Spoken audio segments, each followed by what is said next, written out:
நாயுடு பாலம் திறக்கப்பட்டு தற்போது போக்குவரத்து சீராக இயங்கி வருகின்றது. அதில் தற்போது புதிதாக எழுந்திருக்கும் ஒரு பிரச்சனை என்னவென்றால், விளம்பரங்கள் கண்ணில் படுவது போன்று அமைக்கப்பட்டிருப்பதாக சில நூல்களில் நான் பார்க்கின்றேன், சில மேகசினில் பார்க்கின்றோம். அப்போது அந்த மாதிரி விளம்பரங்கள் வைக்கலாமா வைக்கக்கூடாதா என்றால், ஐஆர்சி ஸ்டாண்டர்ட் படி நிச்சயமாக எந்த விளம்பரமும் வாகன ஓட்டிகளின் கண்ணில் நேரில் படும்படி வைக்கக்கூடாது என்பது தான் ஐஆர்சி 46 1972 முதல்ல உருவாக்கின விளம்பரம் சம்பந்தப்பட்ட ஐஆர்சியில் அதுதான் சொல்லப்பட்டிருக்கிறது. எந்த விளம்பரங்களும் வாகன ஓட்டிகளின் கண்களில் படும்படி வைக்கப்படக்கூடாது என்பது தான். அப்படி தவறி அந்த கடையின் முன்பாக விளம்பரங்களை வைக்க வேண்டும் என்றால், அது பாலத்தின் சைடில் பில்டிங்கோட ஃபேஸிங் பில்டிங்காக தான் இருக்கணுமே ஒழிய ஃபேஸிங் டிரைவர்ஸாக இருக்கக்கூடாது என்பது தான் ஐஆர்சி சொல்கின்றது. இப்பொழுது 2010 மீண்டும் அதற்கான ஒரு சர்க்குலர் ஒன்று கொடுக்கப்பட்டிருக்கிறது. அதிலும் கூட அந்த விளம்பர கம்பெனிகளின் பெயர் மற்றும் லோகோ இது மட்டும்தான் போட வேண்டுமே ஒழிய வாகன ஓட்டிகளின் கண்களை அட்ராக்ட் செய்யும்படி கவரும்படி படங்களையோ அல்லது ஆஃபர் இருக்கிறது இது போன்ற விளம்பரங்களையோ கட்டாயம் செய்யக்கூடாது என்பதுதான் கடைசியாக சொல்லப்பட்டிருக்கின்ற தகவல்.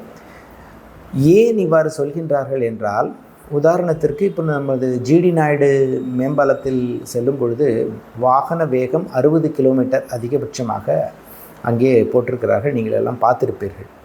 அந்த 60 கிலோமீட்டர் வேகத்தில் செல்லும் ஒரு வாகனம் 2 வினாடிகள் இப்படி திரும்பி பார்க்கும் பொழுது வாகனம் சுமார் 100 அடி தூரம் சென்றுவிடும் என்றால் உங்களால் நம்ப முடியாது.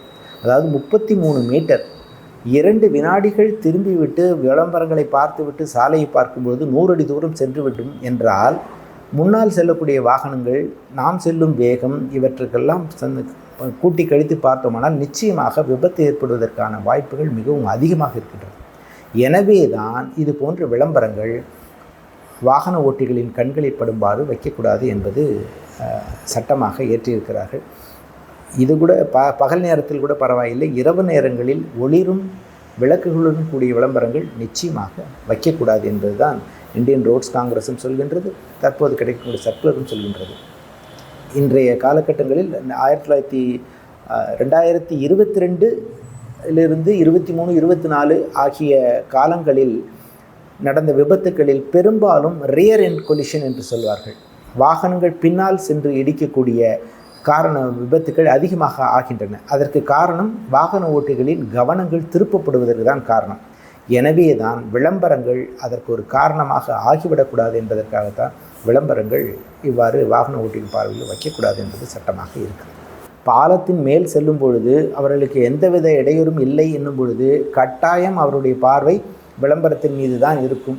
அதனால் விபத்துகள் நடக்கும். எனவே கட்டாயமாக பாலத்தின் மேல் அந்த உயரத்திற்கு மேல் விளம்பரங்களை கட்டாயம் வைக்கக்கூடாது.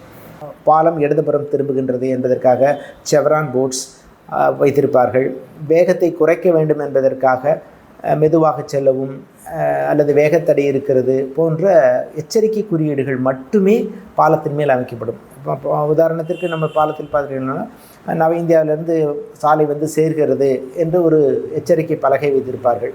அது வாகன ஓட்டிகளை கவனத்திற்கு ஈர்ப்பதற்காக எச்சரிக்கையாக வைக்கப்படுவது. அதன் மீது தொடர்ந்து அவர்கள் பார்க்கக்கூடிய நோக்கம் இருக்காது. அது ஒரு வார்னிங் சைன், அதை பார்த்துட்டு அதுக்கேற்ற மாதிரி அவங்க ரியாக்ட் பண்ண போகிறாங்க. பட் விளம்பர பலகைகள் அப்படி அல்ல. அவருடைய நோக்கம், அவருடைய பார்வை முற்றிலும் அதில் லயித்து விட்டு சாலையிலிருந்து விலகிச் செல்வதற்கான வாய்ப்புகள் இருப்பதால் இந்த எச்சரிக்கை பலகைகளை தவிர வேறு எந்தவித விளம்பரங்களோ இதுகளோ வைக்கக்கூடாது என்பதுதான்